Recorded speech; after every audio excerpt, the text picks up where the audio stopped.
ለሱ የምለው ነገር አለና አንተን የሰጠኝ እግዚአብሔር ይመስገን እለዋለሁ ሁሌና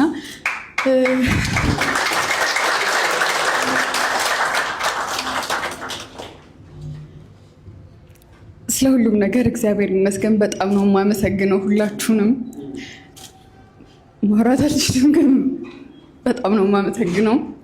ያብዬ በጣም ነው የማመሰግነው። በጣም ነው የምወድህ። አመሰግናለሁ።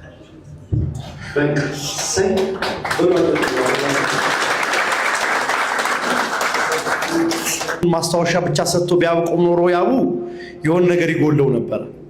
የሱ ግን ግዴለም መደገፊያ የሚሆነው መመኪያ የሚሆነው የሚያኖረው ዛሬ ድረስ ያደረሰን እኔና አንቺን የሚመራን መድኃኔዓለም ነው።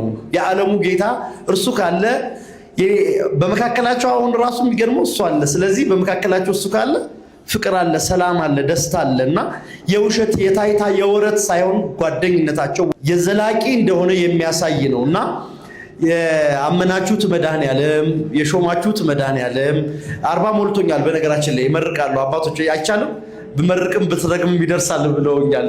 ብዙ ቦታ መርቃለና እውነት በመካከላችሁ ያለ መድኃኔዓለም በክብር በሞገስ ከፍ ከፍ ያደርጋችሁ ያኑራችሁ።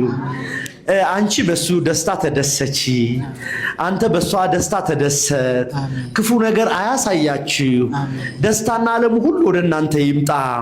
ከናንተ አልፋችሁ ለወገኖቻችሁ ለቅድስት ቤተክርስቲያን ለብዙ የምትተርፉ እግዚአብሔር ያደርጋችሁ። እግዚአብሔር ያደርጋችሁ። በእውነት አረ እግዚአብሔርን በደንብ አመስግኑልኝ።